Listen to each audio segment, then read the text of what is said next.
Muy buenas tardes, nos encontramos aquí en la clínica Hospital San Fernando. Yo soy la doctora Michelle Dupuy, internista y endocrinóloga. Me encuentro aquí con la nutricionista. Soy la licenciada López del Departamento de Nutrición. En la tarde de hoy vamos a estar hablando de lo que es la diabetes. En el caso de la doctora, Vamos a hablar un poquito acerca de mitos, acerca que hay de la diabetes y hablar un poquito acerca en general de sus síntomas, cómo identificarlo, etc. Entonces, para empezar vamos a mencionar algunos mitos. Comer demasiados dulces causa diabetes. La diabetes es contagiosa. Solo si tengo sobrepeso me puede dar diabetes. Primero, ¿qué es la diabetes? Es una enfermedad crónica del metabolismo de los azúcares, las grasas y las proteínas. Principalmente la característica es que vamos a tener el azúcar en la sangre alta. Azúcar es básicamente la glucosa, es lo que vamos a hablar ahorita. Y el problema está en una hormona que se llama insulina. La insulina se produce en el páncreas, es la que se encarga de controlar el azúcar en el cuerpo. Cuando comemos se eleva la insulina porque se eleva la glucosa en la sangre y ella va a controlar cómo se almacena y se utiliza la glucosa, así también como las grasas y las proteínas. Ahora, diabetes puede dar porque no producimos insulina o porque la insulina no actúa bien donde tiene que actuar. Hay principalmente dos tipos muy comunes de diabetes. La tipo 1, que es la causada por destrucción de las células que producen la insulina, está más bien dada por factores genéticos y algunos que realmente no se conocen muy bien, que desencadenan una reacción autoinmune en el cuerpo. Autoinmune quiere decir que el cuerpo se ataca a sí mismo. Y esto casi siempre ocurre en gente joven, menores de 20 años. La tipo 2, esta es la más frecuente. Y esta está causada más que por una falta de la insulina, por una resistencia a la insulina. O sea, la insulina no actúa donde tiene que actuar. Y aquí sí está más bien dado por la herencia, si tenemos familiares con diabetes y estilos de vida poco saludables. Usualmente se dan en personas mayores de 40 años, que tienen sobrepeso, obesidad y familia afectada, como ya mencionamos. Habría un tercer tipo de diabetes, que realmente no vamos a hablar mucho de eso, pero es la diabetes gestacional, que es la que ocurre durante el embarazo. Digamos que es un poquito similar a la tipo 2.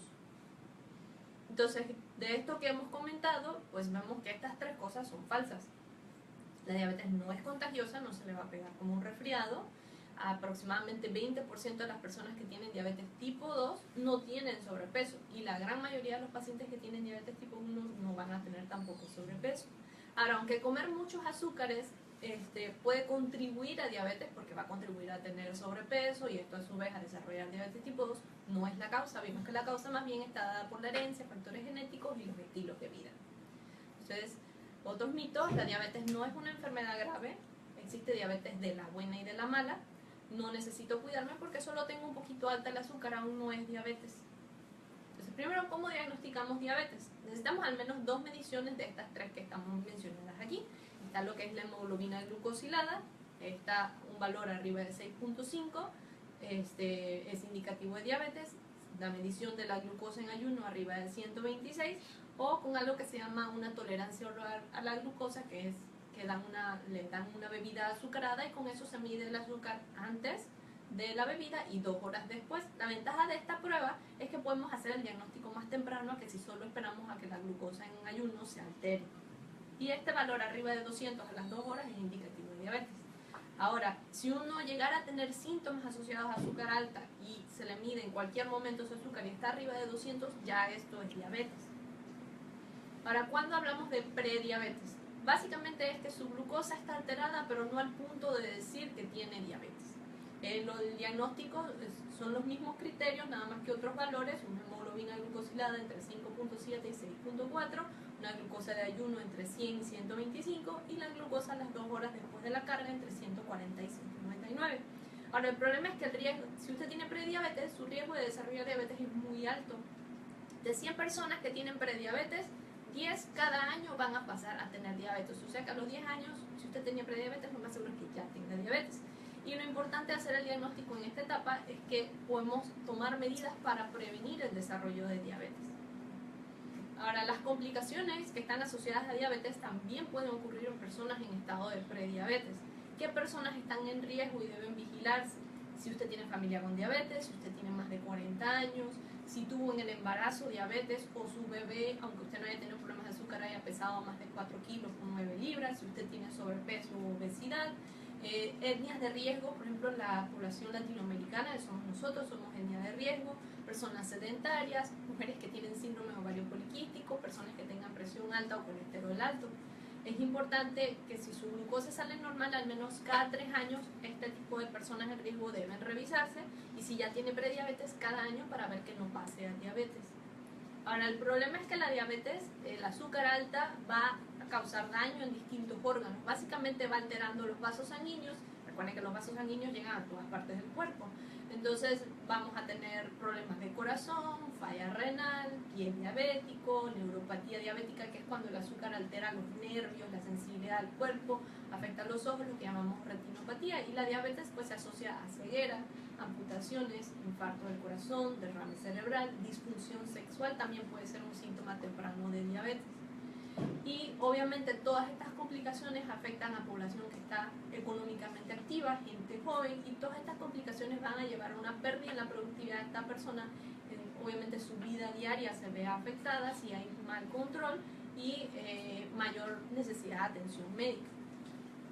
Ahora, al momento del diagnóstico de diabetes tipo 2, un cuarto de los pacientes ya van a tener complicaciones. ¿Por qué? Porque no hay síntomas. Los pacientes pueden pasar muchísimos años sin tener ningún síntoma y su azúcar está alta y va dañando poco a poco el cuerpo. 1 de 2 adultos con diabetes está sin diagnosticar. En su mayoría estos son tipo 2. Ahora, en muchos países esta es la principal, y nosotros no nos escapamos, la principal causa de enfermedad cardiovascular, ceguera, falla renal y amputaciones. Y en cuanto a ceguera, 1 de 3 personas con diabetes va a tener pérdida de la visión. Entonces, todo esto que hemos visto, sabemos que esto es falso. La diabetes causa más muertes al año que el cáncer de mama y el SIDA juntos. 2 de 3 personas con diabetes van a morir por enfermedad cardíaca o por derrame cerebral. Ahora, tener prediabetes implica un alto riesgo de desarrollar diabetes y por eso debe ser tratada tempranamente. Independientemente del tipo de diabetes gestacional, tipo 1 o tipo 2, la elevación crónica del azúcar va a dañar los órganos y es esto lo que lleva a las complicaciones. Otros mitos: la diabetes se cura, un susto, enojo, impresión provocan diabetes, mi azúcar está bien porque yo no me siento nada. Ahora, vimos que se puede prevenir cuando estamos en prediabetes. Básicamente son cambios en el estilo de vida, pérdida de peso entre un 5 y 10%, hacer actividad física moderada, por ejemplo caminar 30 minutos 5 veces por semana, y pacientes que se educan, conocen sobre su diabetes o prediabetes y cómo cuidarse. En estudios se vio que solo hacer estas medidas sencillas se reduce casi un 60% del riesgo de desarrollar diabetes, y en personas mayores de 60 años hasta un 71%. Ahora, el uso de metformina, que es un medicamento que se usa también en prediabetes, si uno no hace cambios de estilo de vida y solo toma metformina, pues es como un tercio que puede reducir tal vez el riesgo. O sea, sí contribuye, pero si vemos más que el medicamento, lo más importante es cambio en el estilo de vida. Ahora, si ya usted tiene diabetes, ¿qué debe lograr? Sus metas. Su azúcar en ayuno entre 80 y 130 y 2 horas después de los alimentos menos de 180, y que su hemoglobina glucosilada sea menos de 7%.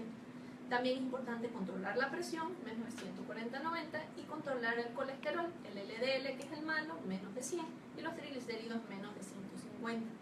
Ahora, hay que identificar las complicaciones tempranamente, por eso es importante tener una atención rutinaria con su médico. Todos los pacientes con diabetes requieren una revisión anual por un oftalmólogo o un retinólogo. Se deben medir anualmente también proteínas en orina, esto es para ver el riñón, y el paciente diariamente debe revisar sus pies por lesiones y en cada consulta con su médico tratante. Es importante también, para prevenir complicaciones, suspender el tabaco, tome sus medicamentos siempre, no los suspenda, esto es una enfermedad crónica, y alcanzar las metas de control que ya mencionamos. Ahora, ¿cuándo hay síntomas? Usualmente el azúcar tiene que estar ya muy alta para que uno tenga síntomas, pero casi siempre la hiperglucemia o el azúcar alta, la persona tiene mucha sed, muchas ganas de orinar, fatiga, visión borrosa, mucha hambre, va perdiendo peso, náuseas, vómitos. Es importante que si tiene esto, tiene que acudir a su médico. Primero, que si no tiene diabetes y tiene estos síntomas, puede que ya tenga diabetes. Y si ya tiene diabetes, es importante que no suspenda sus medicamentos y hay que descartar que no tenga una alteración, una descompensación muy grave de su azúcar. Ahora, vimos que todo esto es falso. La diabetes es una enfermedad crónica, se controla, pero hasta el día de hoy no la podemos curar. Pero sabemos que con un buen tratamiento, un buen control, nos podemos mantener sanos por mucho tiempo y no tener complicaciones. Ahora, la diabetes vimos que no la va a causar ningún susto, aunque el estrés puede causar elevaciones de hormonas en sangre que alteran la glucosa. Este simplemente fue como que el desencadenante o lo que hizo que nos diéramos cuenta de un problema que ya venía de mucho atrás. Y las personas pueden pasar muchos años, como ya comentamos, sin saber que tienen diabetes porque no van a tener síntomas hasta que ya sea muy tarde. Y los últimos mitos que vamos a hablar: la insulina causa ceguera y daño en el riñón. La insulina hace que se me baje mucho el azúcar. Si tengo diabetes tipo 2 y me mandan insulina es porque ya estoy en las últimas y no me cuide. Ahora, el azúcar baja se llama hipoglucemia. Usualmente un valor menos de 70 ya hablamos de hipoglucemia. Aunque el medicamento, ciertos medicamentos pueden contribuir, realmente los desencadenantes de una baja de azúcar cuando comemos a deshoras o comimos muy poquito o nos tomamos nuestro medicamento, no comimos, nos tomamos el medicamento 2 veces porque se murió en la mañana, o cuando bebemos alcohol o hacemos mucho ejercicio y no hemos comido. Los síntomas casi siempre son temblor, sudoración, visión borrosa, ansiedad, palpitaciones, puede haber desmayos, pérdida de la conciencia, taquicardia, mucha hambre. Y la insulina, como vimos, es la hormona que está alterada en la diabetes. La enfermedad es progresiva. Eventualmente las reservas del páncreas, aunque usted tenga el tipo 2, se van a agotar. Se sabe que a los 10 años de haber tenido ya el diagnóstico de diabetes tipo 2, la gran mayoría de las personas ya van a requerir insulina para poder controlar su azúcar. Y las complicaciones por el largo tiempo de tener su glucosa alterada por mucho tiempo. Ahora, entonces todo esto que vimos es falso.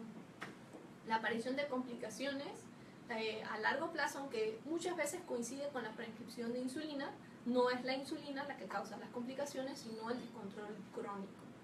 O sea que la insulina más bien es algo positivo para lograr sus metas de control. La mayoría de las personas, como mencionamos, con diabetes tipo 2, la enfermedad es progresiva. Gradualmente se va a producir menos insulina y va a llegar a un punto en que ya los medicamentos orales no van a ser suficientes para controlar. Aunque algunos medicamentos que se usan en diabetes aumentan el riesgo de hipoglucemias, realmente es que buscar evitar, por así decirlo, los desencadenantes de una hipoglucemia y tomar adecuadamente sus fármacos y tomar las medidas necesarias para prevenir una baja de azúcar. A continuación. Bueno, entonces acá vamos a hablar sobre lo que es la alimentación balanceada en una persona con diabetes. Como lo dijo la doctora, parte del tratamiento, casi a un 70%, tiene que ver con el estilo de vida que mantenga la persona una vez sabe que mantiene una enfermedad como es la diabetes. Definitivamente el no cuidarse es lo que va a desencadenar más de 5 enfermedades con las que ya presenta. Entonces, en la parte de la generalidad de lo que es un tratamiento saludable es muy individualizado porque hay que tomar en cuenta el entorno que tiene el paciente, la cantidad del dinero con que cuenta para hacer la parte alimentaria, sus hábitos como tal, si trabaja, si no trabaja, en sí el peso, si el paciente mantiene un peso inadecuado, pues definitivamente ya hay que empezar a buscar un peso más saludable para esta persona. Y si ya está teniendo alguna enfermedad. Los objetivos definitivamente es que mantengan la glicemia lo más normal posible. Muchas veces, como dijo la doctora, no es el factor desencadenante de todo, pero el estrés forma parte de que el paciente empiece a oscilar mucho lo que es su glicemia. Sin embargo, es muy importante también controlar las grasas dentro de la dieta.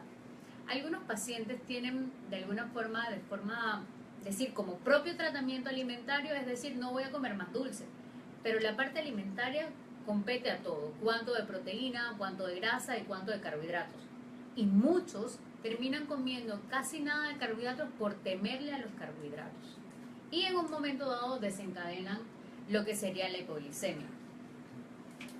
Como vemos, los nutrientes energéticos, los que nos proveen de alguna forma calorías y hacen que de alguna forma nosotros tengamos la energía para tener todo el día bastante completo, son las proteínas, las grasas y los carbohidratos. Sin embargo, la mayor cantidad de carbohidratos que comas en un momento dado puede dar una hiperglicemia, que en un momento dado es un valor de más de 200 que habíamos comentado con la doctora acá. Por otro punto, los minerales que muchos pacientes en un momento dado mantienen una mala alimentación y encima no existe ningún tipo de suplementos a su dieta, que sería tratando de colocar vitaminas, minerales y otro punto muy importante que es el agua. La parte del equilibrio nutricional compete sobre todo en que los pacientes en sí diabéticos no los podemos totalmente aislar de la población. Estos deben de mantener una alimentación totalmente equilibrada. O sea que ellos pueden comer la comida normal de la casa, no es que hay que hacerle una comida especial al paciente diabético, no es necesario eso. Es sencillamente cuidar un punto muy importante, y para eso me traje esto, que son las tasas de medir. Cuando nosotros planteamos los requerimientos calóricos de un paciente, utilizamos tasas de medir, muy similar a lo que hace un chef cuando te da la receta. Él te dice una taza de harina con por ahí un cuarto de mantequilla, y sabes que si le echas más harina, pues a lo mejor y te vas a tener un producto muy duro. En la parte del paciente con diabetes es importante que mantenga el equilibrio, sobre todo en sus carbohidratos. Y la única forma es esto, servirse con tazas de medir, porque si te echas al ojo, quizás puedes estar consumiendo más de lo que necesitas. Bueno, dentro de lo que es en sí un poquito más quizás un poquito más técnico, el paciente con diabetes por ahí puede estar necesitando, recuerden que esto es de forma individual, entre un 50 a un 55. De alguna forma también hemos tratado a pacientes con un poquito menos carbohidratos, pero esto se hace de forma de tratamiento. Más o menos un 12 a un 15% de las proteínas en cuanto a lo que son sus requerimientos totales. Las grasas entre un 30 y un 35, vemos que también es un valor bastante elevado. Sin embargo, cuando hablamos de grasa, nos referimos a grasa saludable. Más allá de decir que va a comer pues mayor cantidad de carne de cerdo o va a estar comiendo chicharrones, no, estamos hablando de que esta grasa, que representa un 30 o un 35%, es una grasa saludable. Y también, pues como el paciente va teniendo complicaciones, es importante también mantenerle lo que es la cantidad de sal adecuada. Si el paciente en un momento dado empieza a consumir más sal, definitivamente vamos a tener un paciente diabético hipertenso. Entonces de eso no se trata. La temida pirámide es algo que nos explican desde que estamos en kinder, pero nos es difícil como extrapolar la pirámide a nuestra realidad. Porque de alguna forma lo que se escapa de ver en la pirámide es que esta menciona lo que son raciones o porciones. Entonces si vemos en la base dice de 4 a 6 porciones, pero ¿qué es una porción? Podríamos estar hablando que en cuanto a lo que es carbohidrato, una porción de carbohidratos podría estar hablando de media taza. Entonces, ¿cuántas medias tazas nosotros nos comemos en el día? Entonces habría que hacer definitivamente la parte como de verificar cuántas tazas me sirvo de carbohidratos. Háblese de papa, pasta, yuca, y ahí entra el pan. ¿Cuánto es una porción de pan? Una rebanada. Entonces vemos que si yo repartiera esas de 4 a 6 rebanadas o porciones de pan, sería eso, de 4 a 6 porciones de pan, si solo nos alimentaríamos de pan. En el caso de las frutas se habla de 3 raciones. ¿Cuántos comemos 3 frutas al día? Casi nadie. ¿Cuántos comemos 2 a 3 porciones de vegetales? Casi nadie. Entonces esta también es una de las razones por las cuales un paciente diabético a lo largo de toda su vida se le tiene que vigilar la alimentación de las frutas, de los vegetales, y si es de necesitar algún tipo de suplemento. En el caso de las porciones de yogur, leche, lácteos en sí, y lo que es aceite, en un momento dado tratar de que sean descremados. Y las raciones de lo que son las proteínas deberían ser aproximadamente unas 3 porciones por día. Todavía se habla que dentro de una alimentación balanceada el paciente pudiera estar tomando una copa de vino por día. Háblese de una copa y no el resumen de toda la semana en un solo día. Y él pudiera comer azúcares simples con mucho control. Sin embargo, como el paciente una vez les vas prohibiendo los alimentos, el paciente luego no puede controlar y definitivamente debería bajar mucho los azúcares, sobre todo los simples. Hay otro punto importante. Cuando empezamos a colocar lo que son los edulcorantes, pasa algo. Puede ser que nos dé algo de diarrea. Los alcoholes, que son en este caso los edulcorantes, en un momento dado de forma excesiva pueden dar diarrea. Entonces, si el paciente está usando 1 o 2 horas de edulcorante X, puede ser que no sienta malestar, pero como le gusta tanto el dulce, empieza a usar 10. Claro, esto sí puede llevarle a que ese día se ponga un poquito malito del estómago y presente una diarrea.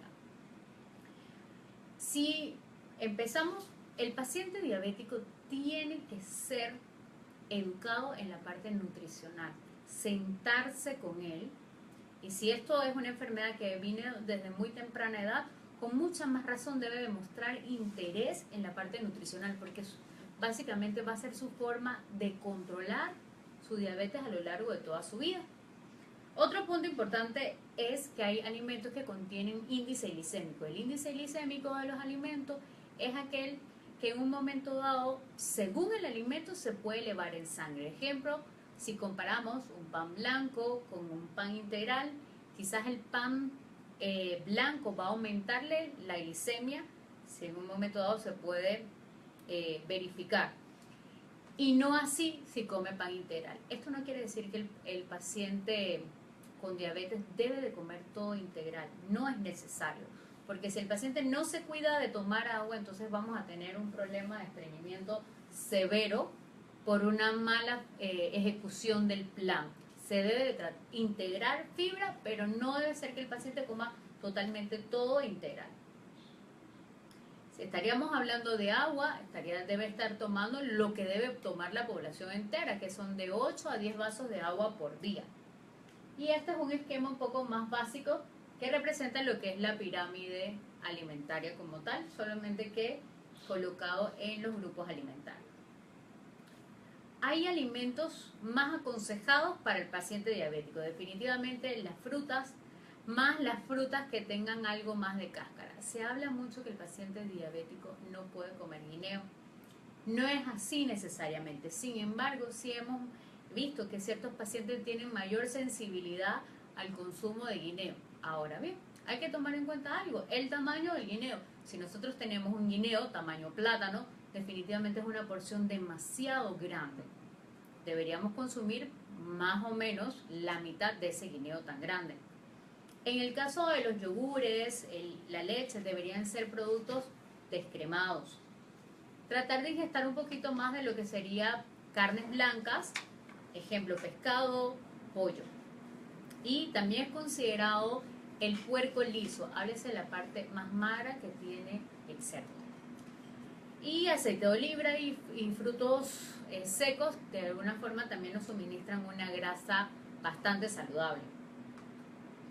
Y los alimentos que de alguna forma no es que no los debamos eliminar por completo, pero sí bajar su consumo a la menor ración que se pueda, deben ser las grasas animales, sobre todo la grasa saturada, el tabaco, las bebidas alcohólicas, que en un momento dado ya había dicho la doctora que esto puede ser un desencadenante de una hipoglicemia, y los alimentos con alto contenido de azúcar. Hay un punto importante, el paciente tiene que aprender a sentir su paladar. ¿Por qué? Porque muchas veces el paciente le encanta el sabor dulce, y si le encanta el sabor dulce va a ser casi imposible enseñarle al paciente que le gusten las cosas con azúcar cuando a él le gusta con el azúcar, las cosas con azúcar muy, muy dulce. Entonces esto va a aumentar su cantidad en un momento dado de edulcorante y le va a dar diarrea. El paciente tiene que aprender a comer un poco bajo en azúcar, y eso ya es temática con el paciente.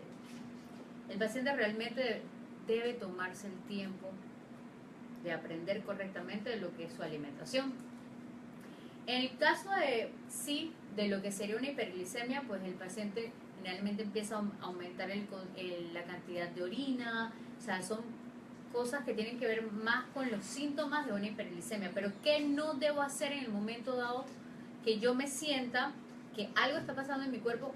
Si tengo el medidor de glucosa, definitivamente es tomármela. Si tengo más de 250 o 300, definitivamente no puedo comer algo azucarado.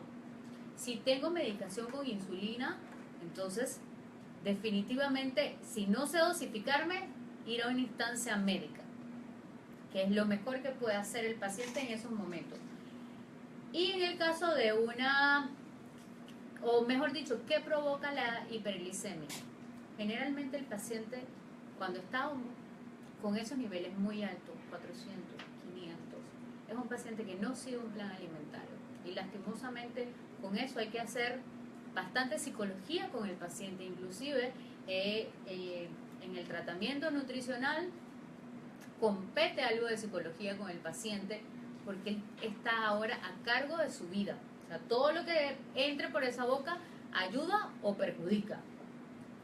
Si no se ha administrado su insulina o su tratamiento que está teniendo con la dosificación que mandó el doctor, entonces esto puede repercutir a una hiperglicemia y en alguna instancia otro tipo de indicación que tenga, si tiene fiebre, si está teniendo alguna infección, pudiera en un momento dado estar teniendo una hiperglicemia debido a esto.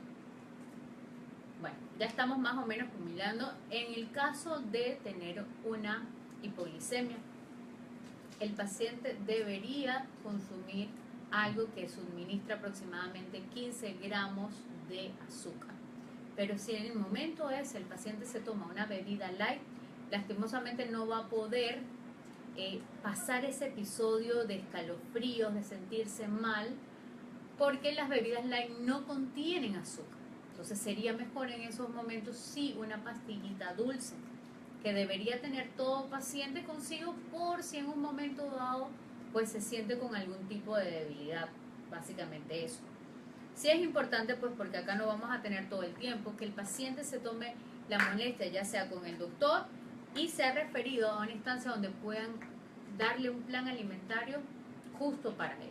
Y que en un momento dado se siente una hora y media con el paciente a hablar sobre su alimentación, cuestión de que él se sienta con más tranquilidad a la hora de comer. Muchas gracias. Por el momento